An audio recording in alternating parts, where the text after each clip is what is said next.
Yo, it's finally time for your boy to make another Iceberg video, and this time I thought it would be cool to cover a childhood channel that all of you may have grown up with as children, and I'm talking about the legendary Cartoon Network. I couldn't tell you how many hours I would sink into this channel watching some of the classics.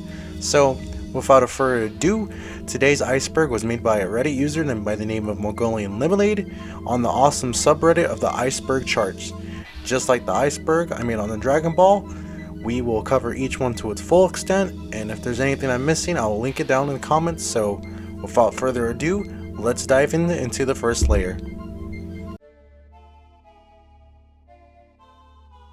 Well, for this first entry, it's a no-brainer seeing that both of these aired programs were to be shared on the same channel, and Adult Swim started as Cartoon Network's late-night block of adult programming, where they would show classics such as King of the Hill, Aqua Teen Hunger Force, Coast to Coast, and if you're a real one, you would get a chance to see some late Naruto and Toonami, which had started on March of 1997.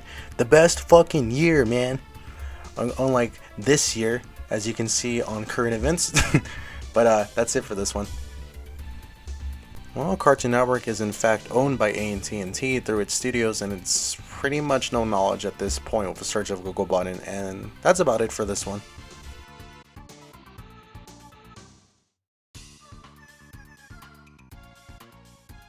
Ted Turner is the owner of Cartoon Network and also purchased Hanna-Barbera's library, which would lead to the creation of said network.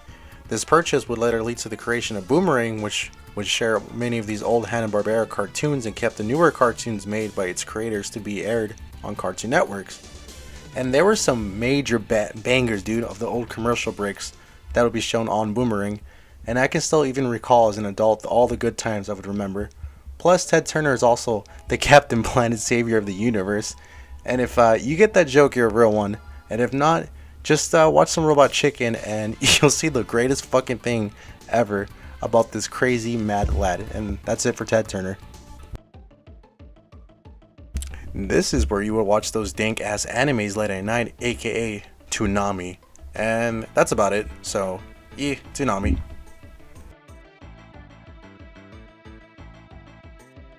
You heard me damn right. 14 hours straight of Teen Titans Go, and I am so glad that some of us have the privilege to watch alternatives, because this would fucking suck watching the same shitty ass show for 14 hours straight. Yee.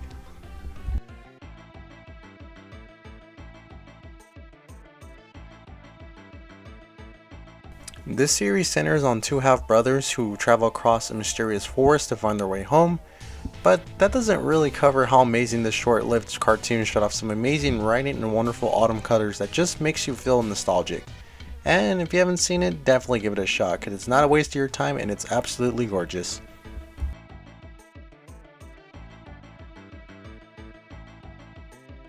Alright, well, if you're not too familiar, the Hall of Game Awards was, of course, an award show held by Cartoon Network, and you can compare it to the Nickelodeon's Kid Choice Awards. And funny enough, the Hall of Game managed to get Tony Hawk as a host, but the last showing of this short-lived series was up until 2014. So rest in peace, Hall of Game.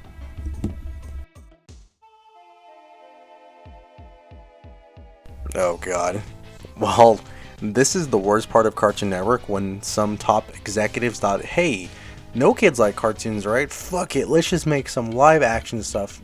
But some good would come out of seeing it in real, when eventually it's a cancellation in 2010 came with the releases of Adventure Time, Ben 10 Ultimate Alien, Generator Rex, Regular Show, Robotomy, and Symbiotic Titan. So at least something good came of this short-lived, horrible executive idea. He is best known as the President-in-Chief Operator Officers of Animation, Young Adults, and Kids Media and Turner Entertainment. And what's rad too is that he was also the president from WWE from 2000 to 2001. So he's been around in this industry very long time. So maybe I'm assuming that's why they put him on this Iceberg. But other than that, I think that's about it for this boy. I know that in the episode of The Power Rigby says pissed off once, and there was another episode where Mordecai says pissed or pissed me off. Plus, there's a whole Wikipedia dedicated to this sort of thing, showing many examples in which certain words were censored throughout the series, so there was in fact indeed cursing in regular show.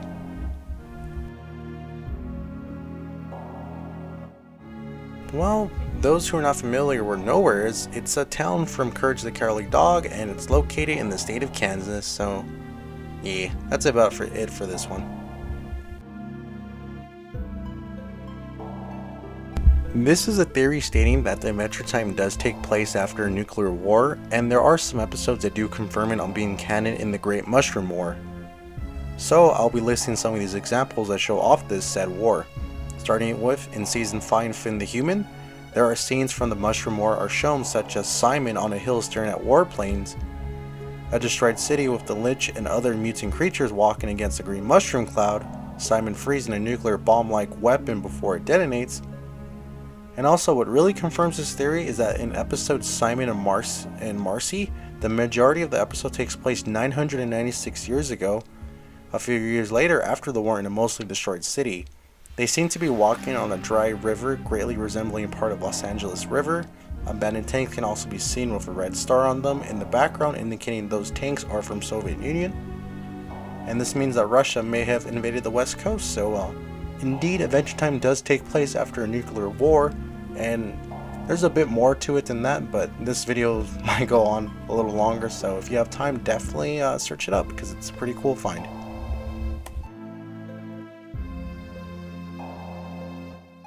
This was a banned episode of Dexter's Laboratory where Dexter and Dee Dee would make clones of themselves, and in the episode you would hear these two curse, so it was pretty funny. But it would be shortly lost until Adult Swim made a tweet stating that they would stream the episode in full for one night only on its channel. And I do believe you can find this episode easily on YouTube if you wish to see it for yourself. I had completely forgotten about this live action show even existed until I started to do research on this Iceberg, but basically it's about these group of high school students that go into this mysterious portal and get transported into a video game. So technically this is a live action of a Sword Art Online. I think this is referring to the episode of Power of Tower, and in the original airing of this episode looked a bit off and was weirdly colored, and it turned out the Cartoon Network accidentally aired an unfinished version of the episode, and the correct episode was later aired a few days later, so yeah. Yeah, this is some truly sad boy hours. Courage parents are two carrying pink dogs who took Courage to a vet after an accident while playing fetch.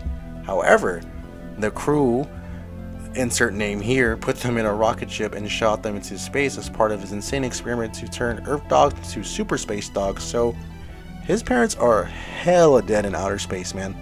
Rest in peace.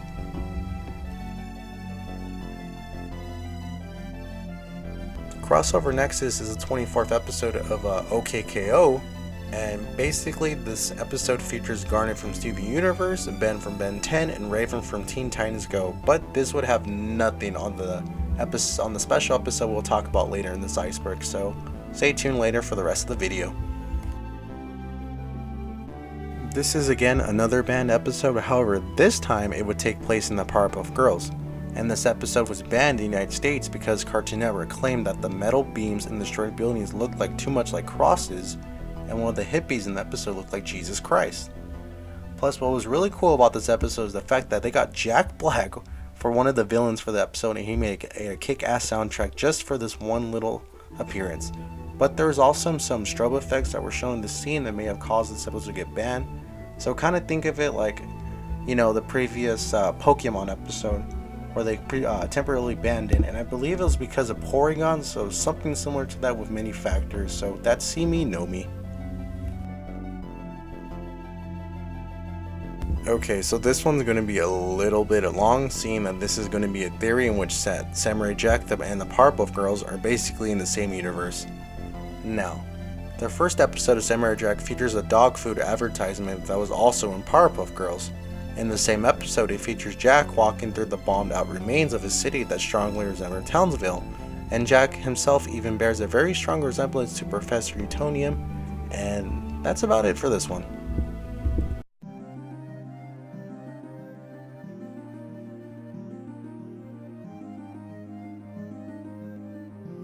Alright boys, this is going to be one of the most frustrating endings to a show I got heavily invested in, so it's going to be quite a bit of information that I'm going to share with you now. So just be aware, this is kind of a spoiler for Teen Titans, so you've been warned. In the last episode of this series, Terra seemed to die, but she survived, got amnesia, and then went to a girls' school where Beast Boy found her later. But this is a bit of a simple explanation seen of the final episode. However, there are some theories that do counter this kind of argument. So I'll be using a blog named Otakus and Geeks, in which states the following. The ending is a clear giveaway that she did remember. Here are some quotes that support this claim. Starts off the following. Beast Boy, you don't belong here, Terra. Terra responds, stop calling me that, Beast Boy. It is who you are. And then Terra, what do you want from me? And then Terra again responds, things aren't the way you remember, so just leave me alone. And then again she says, things change, Beast Boy, and the girl you want to be is just a memory. And this last one sums it up for me, that Terra remembered, and the girl you don't want to remember is just a memory of Beast Boy herself. So don't take my word for it and see it for yourself, because it's a bit of a contradictory statement saying that, oh, I have amnesia, I don't really remember you. And then she's just like, well, things change, Beast Boy. So yeah, it's a bit complicated, so I hope you enjoyed it. Funnily enough, the creators of Mega XLR gave some updates on the series since it's been a tax write-off, and they stated the following: that Warner now owns the rights to Megas, and they don't know how much it would cost to buy the rights back, and there's currently no reboot plan by Warner for the series of right now. So yeah, Mega XLR and Symbiotic Titans were written off as taxes, so rest in peace those shows. But I do believe Symbiotic Titan is on Netflix, so give it a shot. This show was another canceled program on Cartoon Network, and it was about these group of people living up in the city doing normal everything ideas, things or whatever. But the show's cancellation was due to the fact that around this time there was a competition where viewers would vote on these cartoons. It would be this one, K&D, and many more, but K&D ended up winning the contest and it would turn to a full series, which led to the cancellation of Kitty Boba's show. But if you want to know more about this lost show, I would definitely check out this kick-ass YouTuber named Rebel Taxi, and I've been personally watching for years for all sorts of great content regarding cartoons. And he goes more in details on his Forgotten Cartoon Network videos, so definitely give it a watch if you want to know more information on Kitty Bobo. This was a short-lived program section onto Cartoon Network, which would eventually find the misadventures of Flapjack, and that's where it all started, so that's pretty cool, and I had not known about this until this Iceberg video, so shout out to Wedgies.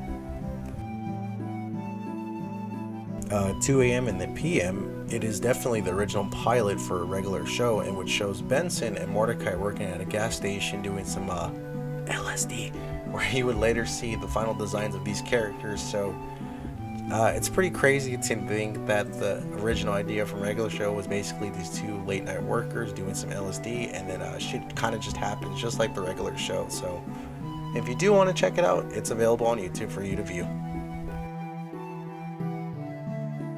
This is the most fucking cursed thing I've ever seen in my life. Mystery Solved Boys, here's the great mystery that no one asked for. Yay! I will now be using a direct quote from the Cartoon Network wiki, seeing that I have no idea that this was even a thing. And it was basically a Friday night / Saturday morning Cartoon Network block that would replace Friday Night Premiere Thunder, and was hosted by a then 10-year-old superfan, Blake Michael. And that's it for Friday Dynamite. She was the former president of Cartoon Network, and that's about it. Sorry, that's all I can really think of for this one, at least.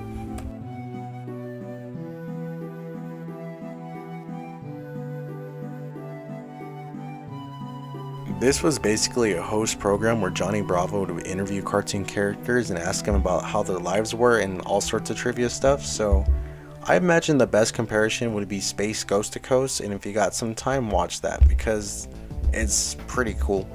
And JBVO is pretty much the same thing, except towards more children, so you won't see as raunchy things, so yeah. So Again, there's some like names that are on this iceberg, and I'm not sure why they're featured on it. But Skylar Page was the creator of Clarence, and I'm not sure if there's anything else to it. Maybe there's some controversy I'm just not well aware of, because when I was doing research for Skylar Page, that's the only thing that really came up for this guy. So if I forget something, my apologies. Oh boy, do I remember skipping you over in the past. I mean, it was pretty cool seeing real life people interacting with cartoons, but it's been done better with Who Framed Roger Rabbit. So out of Jimmy's head, get out of my mind, because I never liked you and I thought you were a waste of space. So later. I'll be using the Lost Media Wiki for this information on the original episode of The Amazing World of Gumball, The Downer, in which Gumball wishes his family would go away, and as well as the town. The original draft of this episode was excessively dark, with the creator Ben himself mentioning it on the reason why the episode was considerably rewritten, and as of yet, details concerning the original draft haven't surfaced anywhere online, and it was only mentioned on his personal Twitter in a conversation with one of his fans on the show. So the Downer original script is pretty much lost at this point, and that's probably for the best, because I don't think we know how to see something that cruel, and at least in this show. This was a frail preschool program that the Cartoon Network had tried to make, and it was soon lost in time and was very forgettable. So I don't really consider this much of a loss, seeing that this is kind of just like whatever. So tickle you, that's it. Yeah, The Simpsons were shown in this little bumper in the Philippines and Cartoon Network that you see in this video, and that's about it for this one. Yeah, okay, so I'll try my best to kind of show this in the video, but if I can't understand that basically one of the Eds in Rebecca Sugar's drawing does the Devil's Tango with another good buddy of his. So it's pretty fucking wild, and it has some foul language that's coming from the same person who would make Steven Universe. So it's kind of strange seeing, I look at her former stuff. So definitely be careful, because there is some offensive language that is being used, and some other messed up things you're gonna see.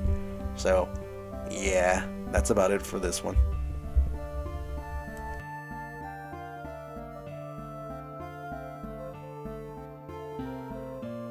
So essentially, this is based on the creepypasta, in which I will link below if you wish to read it for yourselves, but it basically describes how each kid passes away in this show, so it's a little bit spooky, and that's about it. So definitely give it a read, because it's way too long for this video. So yeah, it's another spooky theory about another spooky cartoon, Suicide Mouse.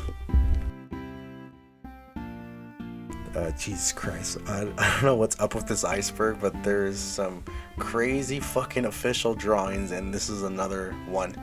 So I don't know if I can actually show this in the video, and I'll try my best to censor it without this video getting taken down, but basically it shows Finn straight up stabbing Jake with a knife and having all of his guts coming out apart.